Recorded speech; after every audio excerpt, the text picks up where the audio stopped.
Hey everybody, welcome back. This is Alessandro. So I decided to make a series of video where I'm gonna talk about how did I start this journey, okay? How did I went from a high school student to my first animation school, okay? Then my first freelance job, then my first job overseas in a game company, feature film, visual effects, then go back to games, okay? And this first video I actually want to focus on all the mistakes that I did at the beginning because I did them quite a lot, trust me guys. And those mistakes actually cost me a lot of waste of time and money, okay? And the second reason is actually because some of you guys are writing me on LinkedIn, okay? They're not really sure about if the school that they choose is actually good enough, okay? They show me their portfolio or something to have some feedback. They know some of their fellows, they didn't get a job after the school, so they're really insecure. Some of them actually is telling me, hey, Alessandro, I really love your tutorial. I'm learning more from them than from my actual school, okay? Which is, I'm very happy to hear that, but it's kind of a shame for a school. But because there is still a lot of people apparently in this situation that they struggle to get the right education for animation, I decided to make this video to share all the mistakes that I did, guys. So hopefully you're not gonna do the same. Okay, let's go back when I finished high school, okay? You have to understand that back then, it was almost 15 years ago, internet was still not very big, okay? So there was no YouTube, no Google.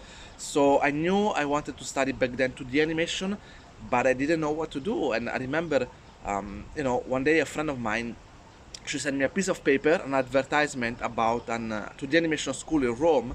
And when she gave it to me, I was so excited, because suddenly I have in front of me the solution to all my problem. I know what to do next. Okay, so I went with my parents to visit the school. Okay, the school give me a tour.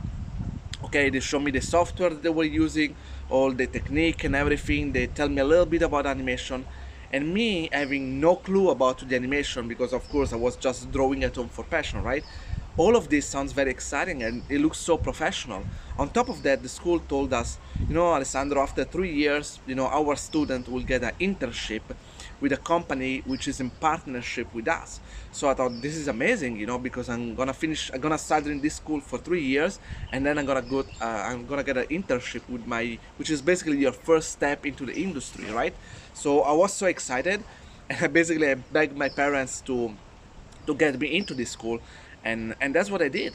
Bottom line, I studied the first year a little bit of fundamental of animation. The second year we did a short movie, and the third year we did a little bit of pre-production.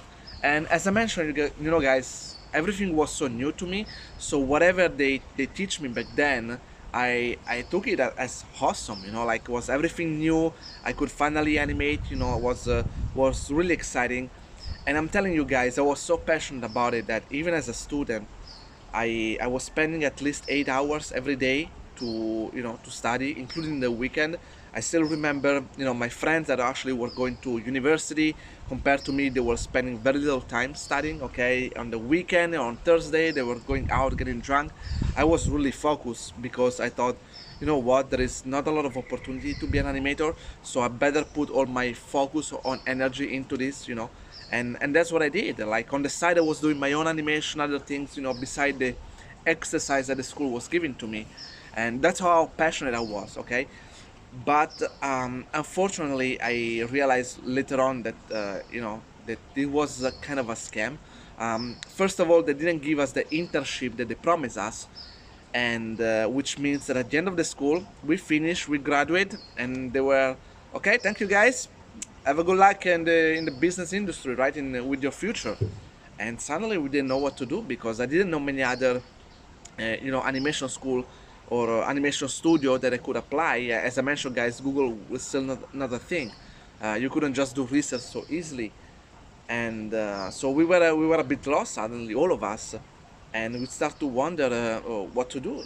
So after summer, I actually decided to do something different, okay, because I was jobless, no prospect basically, and I decided to go as an internship for a web design, okay. But before I get into this part of this video, I want to share with you which mistake I learned from that experience and what you should definitely not do and what you should do instead to avoid to do the same. So, okay, the first one was definitely that I was so excited to get into the school that I didn't do any research. Okay, even if it was very difficult, I should have done more research. That's what you should do, guys. Okay, don't jump in the first animation school or animation program just because it sounds cool. Okay, maybe there is a nice ad about it, or maybe because it's in your city or in your country. Okay, you guys have to think about it. Today we have the whole world available. You can basically study everywhere. Okay, especially with these online animation school that you can study from home. Okay, I don't really care how prestigious is the name of the school. Okay, guys, look with a school that has the result. Okay, that has actual students that now are working in the industry. You will be surprised, guys, when later on I went to Animation Mentor. I met quite a lot of few people that they already studied to a prestigious art school, college.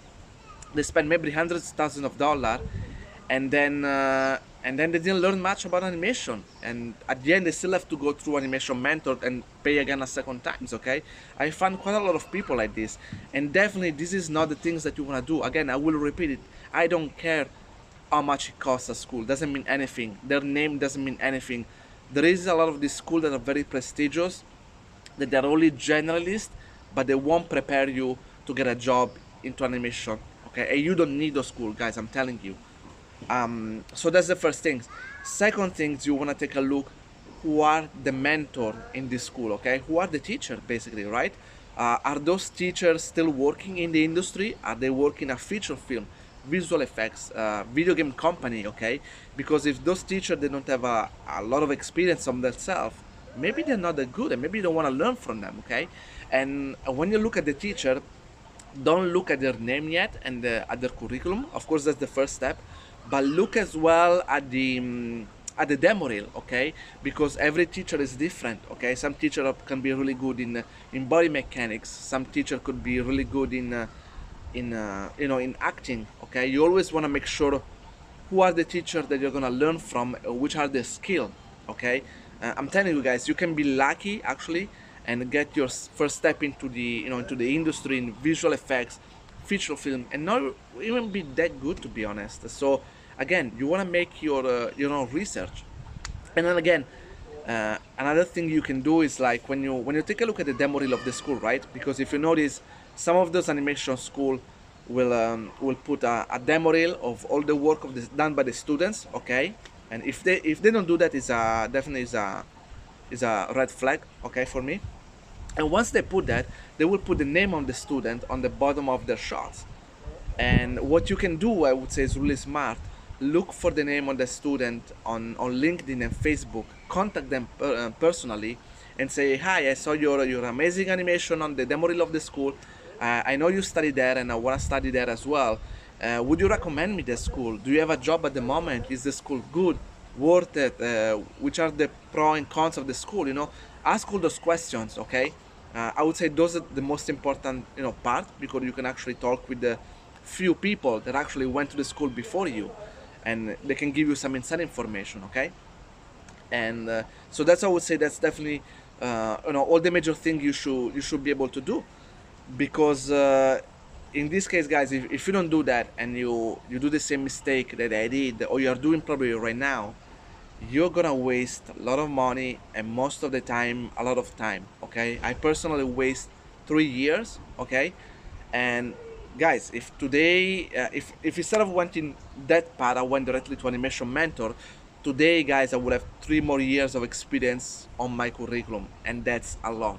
Okay, so make sure you choose properly your education. Okay, and it doesn't have to be necessarily a school. You can go and study with a private mentor if you prefer. It's up to you.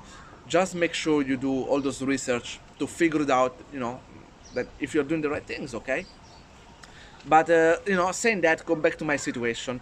So as I mentioned, guys, I was basically jobless. I was doing this internship as a web designer, and I realized very quickly that I didn't want to do that. So I contacted back my other classmate that they were all jobless like me, and I asked them, okay, guys, what are you doing right now? And they basically told me that they go back on the same school to study 3D animation, to study Maya.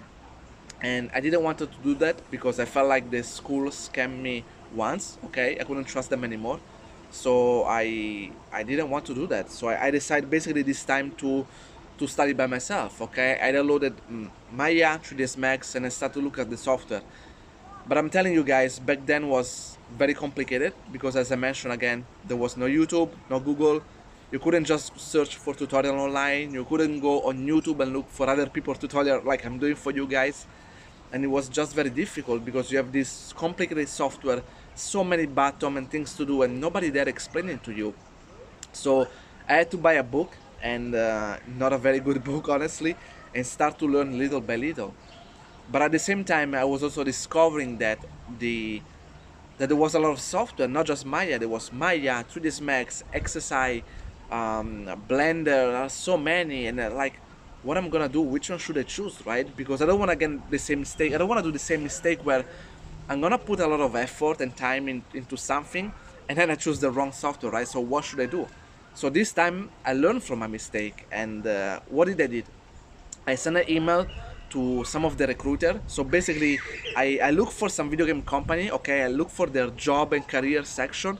I find the contact of the recruiter and I send them an email. I say, hi, I'm a student. I want to study 3D animation, but I learned there is a lot of software and I don't know exactly what to do. Can you recommend me what to do? And they basically told me, if you want to be an animator, the most common in the game industry is 3ds Max. But as animator, as long as you have the skill, those are easily transferred. Okay, so they told me don't worry too much about it. Just focus to learn animation, and if you're good, you're gonna get the job. And so this is my second tip I want to give you guys, and this is doesn't apply only to animation itself, but I think it can apply to any kind of job. Okay, so basically, when you're about to study for your future career, okay, you're gonna invest 3 4 5 years to study something. Always ask this about yourself. There's gonna be a future job for what I'm studying right now, okay? Because technology is advancing really fast, and technology is evolving so fast that it's changing our job industry. Okay, you might study something today for a job that is gonna be replaced by technology in the future. So you wanna ask those things in advance, and you don't wanna ask those things to a school because the school might not know about it. If you look around, guys, there is a lot of master degree that are basically useless. They don't have a job application anymore. So instead, what you want to do, you want to contact the company that you want to work for. Well, not just one, actually a few of them. Contact the recruiter, contact some of the people that are already working in this company, guys. Even if you have to pay for a paid consultant, I don't care. Okay, for me, I'm the kind of person that I will do whatever it takes to get the result that I want. Okay, so even if I have to contact a private person that is working, that has 10 years in the industry, and he's asked me for a private consultant, I will do it. Okay, as long as I can get the right info to to do the right things later on, I will do it no matter what. And that's what I guess you should do. Contact a company or a person working there and tell them, hey, you know what, I'm planning to study this. Okay, I made some research, I want to go to this school because I want to get a job here. Am I doing the right things, or I should do something else? And they might tell you, you know what, actually the school that you choose is a good one. A lot of our people working here, they did the same things. Or maybe they will tell you, you know what, it's actually not necessary. There is another school that is better. Or maybe they will tell you a school is no longer necessary. You need to have the school. Practice by yourself. There are so many ways today to do it. And so that's definitely what you should do. Don't just commit to 3 4 years into something without doing the proper research, because then you're gonna have a lot of regrets, guys. And if you have in a similar situation, if you had a similar experience, please guys, comment below and let me know. Anyway, go back to my story. So I did that, and after I made my own research, I spent a lot of time to study 3ds Max. Okay, at some point I quit my internship. I wanted to focus only on that for a couple of years. Luckily, I was still living with my parents, and yeah, so I studied a lot, and at some point I finally started to get my first job in a small game company in Rome, in Italy, and first freelance job. And basically what it happens that I could finally save some money. I was working as a generalist, okay, because basically in 3D I had to learn everything by myself, okay. I couldn't just download a free rig and then animate it, right? I have to learn how to model, rigging, texturing. So I get, as I said, I get my first job as a journalist, and even then I realized I was not really happy because 3D was not really my thing. I really wanted to do just animation, but at least I could understand it a little bit. So at some point I found out about Animation Mentor. Okay, I found out the ads, the demo reel of the students. So it looks really cool. I knew I wanted to do it, but I didn't have the money yet because it was quite expensive for me. So what I did, I worked for a couple of years until finally I had the money to went through Animation Mentor. But guys, for today I want to stop right here. Okay, if you have any comment or question, let me know. Share it in the comment section below, and see you next time. Ciao.